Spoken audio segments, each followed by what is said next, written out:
What's going on, everybody? Welcome back to the Nerdy Mark channel. I'm Sid the Nerdy Mark, and today I have your review of NXT and 205 Live. Now, before we begin, a couple of quick things. First things first, next week I will be going live on the Nerdy Mark channel on Thursday to give my NXT and 205 Live review, as well as my Money in the Bank predictions. Who should win and who will win at Money in the Bank. So I'm going to do that as a live stream on Thursday evening, so be on the lookout for that. Second thing, after Money in the Bank, I will be on Armbar Audio doing a review of said pay-per-view along with my good buddies Tim Farley and John Kearns. We actually have some really cool stuff planned for you guys in the coming few months. Be on the lookout for that. I don't really want to reveal too much right now, but all I can say is stay tuned to me, to Armbar Audio, and many other people who I will talk about in the coming few weeks, depending on how soon we can work these things out. Another thing that I did want to talk about, I did want to kind of talk a little bit about this before I started my review for this week. So on Raw and SmackDown, Vince McMahon in all his glory has announced the Freebird rule, the wild card rule. I don't know why I call it the Freebird rule, but anyway, the wild card rule, wherein apparently a limited amount of Raw superstars can appear on SmackDown and vice versa. It's kind of Vince McMahon's way of apparently shaking things up, but it just looks more and more like the brand split is coming closer and closer to an end. Whatever, I don't care anyway. But I do have to take exception to this because this is nothing new. NXT, NXT UK, and 205 Live were doing this before it was cool. We've seen many superstars from across all three brands cross over on each brand. We've had people like Tony Nese, the Cruiserweight Champion, Buddy Murphy, we've had Oni Lorcan, Humberto Carrillo, among others who have actually crossed over to NXT and 205 Live. Absolutely nothing new. I don't know why people are making such a big deal about it, but oh, that's right, because it's on the main roster, right? All I have to say is this shows that Triple H has had this idea long before Vince McMahon even thought about thinking about this idea. So this shows how much more brains that Triple H has compared to Vince McMahon. So Vince, please do the right thing and hand over the keys to Triple H, because you are a little bit out of shape, old man. I'm talking about up here. That's kind of my little rant slash tangent that I wanted to go on as far as the Freebird rule. The wild card rule goes. I don't know, it just sounds better. Freebird rule just rolls off the tongue a little easier. So anyway, but with that being said, let's dive right in to this week's WWE Network shows, starting with NXT. NXT did open up with women's action. We had the HBIC, or the head baddie in charge, Mia Yim, who has some new theme music again. It's just pretty good. I'm not complaining, but it's just like she's getting new theme music every single time she has a match. But she is, of course, taking on the EST of NXT, Bianca Belair. Now, this was a pretty decent match. I personally do think that there are legs for a potential feud in the coming future, because I think these two actually did some really good stuff in the ring. Good match, really good match. We had a lot of stalemates and trash talking in the beginning between both Bianca and Mia. Bianca take Mia to Rest Hold City in the beginning. Bianca did hit a mean reverse powerbomb onto the apron to Mia, which looked fantastic, really showing that athleticism. And then Yim did hit a jumping guillotine onto Belair for a little bit. Mia Yim also gets Bianca in a tarantula hold on the ropes. However, the ropes will become the downfall of Mia Yim, as Belair used her long braid and tied it onto the ropes and used it as leverage to pick up the win over Mia Yim. Mia Yim looking absolutely distraught, kind of has like a WTF kind of face after the match. So I do think that a rematch is in the horizon. I do hope it is at TakeOver, which apparently it's TakeOver 25, which is going to be in Connecticut. Hope it's over there. That would be really awesome. But anyway, good match.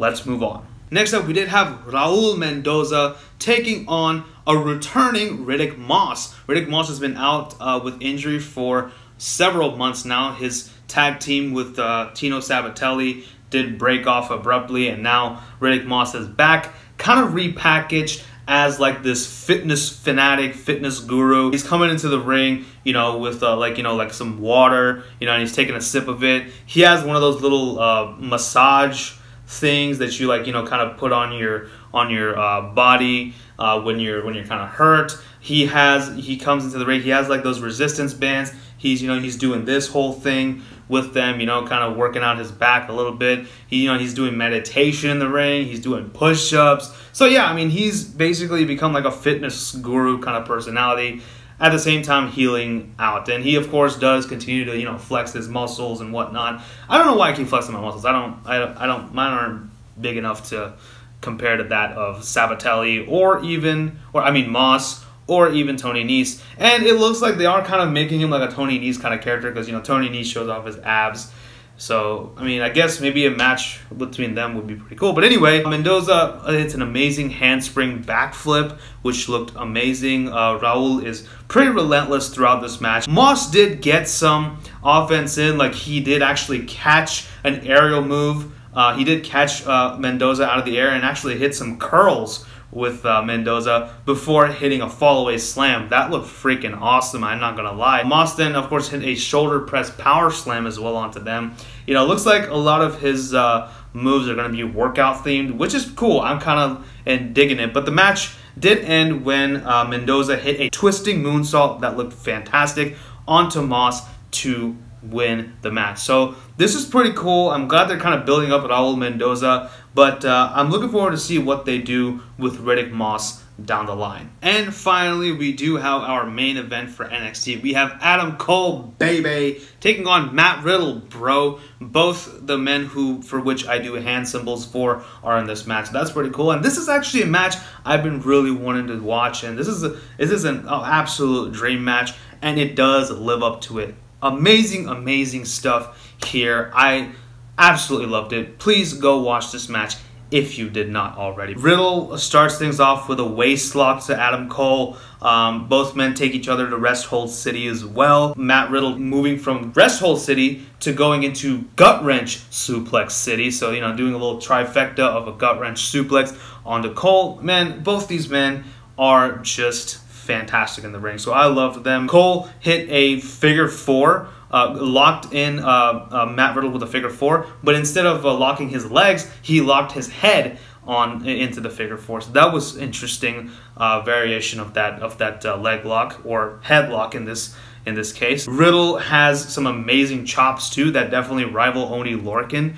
And maybe even Walter at the, I would even say. Running Broton and knee combination by Riddle, which looked really cool. I love those. But Cole does come back with a brutal looking Ushigoroshi, and then counters a fireman's carry into a backstab. Adam Cole does. So that was pretty cool. By the way, I just realized, well, I realized this a long time back, but I'm saying this now. The backstabber is basically just a reverse code breaker. But I'm sure all of you wrestling nerds knew that. Riddle, of course, then converted a super kick into an ankle lock. A lot of counters in this match, and actually throughout this whole week. A slew of reversals between both Cole and Riddle. Riddle actually did kick out of a last shot by Cole, so that was interesting. That's kind of Cole's finisher. Riddle hit an amazing combo. He hit a GTS, powerbomb, and knee strike all in like 5 seconds. So that's pretty cool. I would love to see Riddle use the GTS a little bit more often, because I really like that move. Whether it was CM Punk or Kenta doing it, I just loved it. So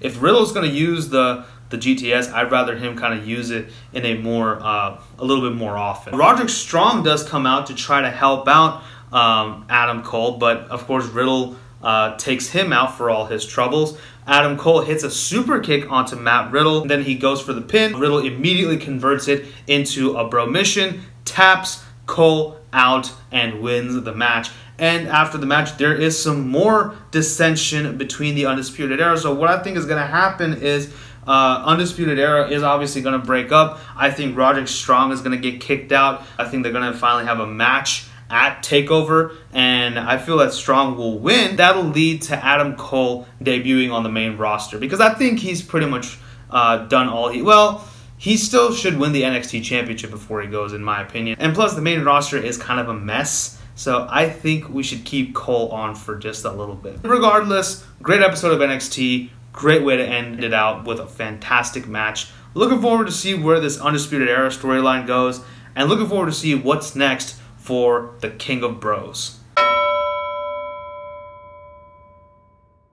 205 Live does begin with Ariya Daivari taking on NXT UK's Noam Dar. See what I'm talking about with the whole wild card rule? This was a really good match. I really loved it. Tony Nese, the Cruiserweight Champion, versus Ariya Daivari is confirmed at Money in the Bank, so that should be an interesting match. Daivari shaved his head for some reason. I don't know why, but I guess it kind of makes him look a little bit more psychotic, so I'm okay with it. Tony Nese is on commentary, and he does a fairly decent job on commentary. I did like it, you know, and whatnot. Ariya does brutalize Dar in the beginning. Dar does get Daivari on the backslide position, spins him around, and then tries to pin him. That looked really, really cool. I thought that was fantastic. Daivari did hit a $1 million dream. Daivari and Nese do exchange dirty looks throughout the match. Daivari keeps going out of the ring to stare down Tony Nese. Ankle lock by Dar, which was fantastic. He does it.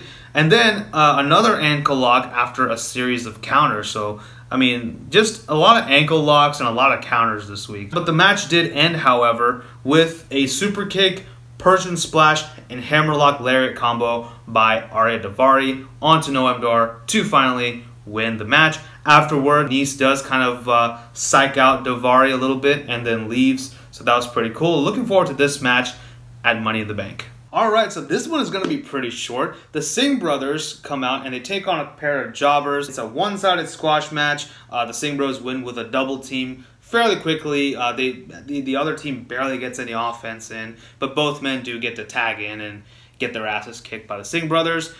They should be getting squash matches for right now if you want to build them up as a tag team. So, I mean, this is kind of what they're doing. However, the Singh Bros did cut a promo and call out the Lucha House Party. So, possibly next week or, you know, in the near future, Singh Bros will get a match again with the Lucha House Party. So, we'll see how that goes. And finally, it was our main event. Mike Kanelis taking on Akira Tozawa in a no disqualification match. This is the blow-off match between these two gentlemen. This is probably the end of the feud, kind of capping it off. Both Brian Kendrick and Maria Kanelis are barred from ringside by General Manager Drake Maverick. The match did start off with Tozawa destroying Kanelis and pretty early on spills onto the outside. They both kill each other, so that was fantastic. I love seeing that. That's exactly what I wanted. Matter of fact, you know, I would say the beginning of this match wasn't like super hardcore. I was expecting a little bit more edginess in this match, but it did get like that very, very soon. Kanelis is the first one to like get some chairs, and before the crowd can say anything, Kanelis does bring out two tables and sets them up on one corner of the ring. We'll come back to those later. Kanelis does power slam Akira Tozawa on the outside. Tozawa tries to hit a plancha, but Kanelis like just picks him off out of the air. I always love those moves, man. I just love it when, you know, someone's doing an aerial move and the other opponent kind of, you know, hits him with like an uppercut or super kick to, you know, kind of pick him off the air. That's pretty awesome. I just love those. Kanelis and Tozawa try to suplex each other onto a couple of chairs. Ultimately, Tozawa does win that little tiff, suplexes Mike Kanelis onto a couple of chairs, which are both in the ring, of course. Tozawa finally hits that plancha, but before he does, he gets a trash can, puts it over Kanelis' head so he can't block it, and hits that plancha. Kanelis then with a fireman's carry power slam onto that same trash can. So I guess Tozawa got his just dessert. Then both men do kick each other for a little bit, slew of kicks. Tozawa hits a Hurricane Rana from the top rope onto the tables after a slew of counters as well. So finally we used the tables. The crowd got their damn tables. And Tozawa does win with a senton onto Kanelis, who was buried under a bunch of chairs. So this was an amazingly brutal match, exactly what I wanted in a no disqualification stipulation. So good stuff here, really liked it. Good way to kind of cap off the feud. Overall, I think that both NXT and 205 Live had very solid shows this week. I thought both of them were very enjoyable. I think NXT ending in a bit of a cliffhanger in terms of the Undisputed Era story, and then 205 Live kind of ending in a much more complete way. That was kind of an interesting touch between both shows. I just kind of liked it. I don't think there's like that was done purposefully. I think it's just a nice touch. I literally just realized that now. So that was pretty cool. As far as matches of the night goes, for NXT, absolutely Adam Cole versus Matt Riddle. Absolutely recommend checking out that match. And as well as the no disqualification match between Mike Kanelis and Akira Tozawa. Both absolutely noteworthy matches this week. Please go check both of them out. So that pretty much concludes my thoughts on NXT and 205 Live. Let me know what you guys thought about both shows in the comment section below. Also, be sure to tune in next week. As I mentioned at the top of this video, I will be going live next Thursday, so don't miss out on that, because I will be doing my review for NXT and 205 Live as well as my predictions for Money in the Bank. So like I said, don't miss it. I hope to see some of you guys there. But until then, don't forget to like, share, and subscribe. Follow me on social media, and tell your friends about the Nerdy Mark. Thank you all so much for watching. Thank you so much for your continued support. This is Sid signing off. You guys take care. Bye-bye.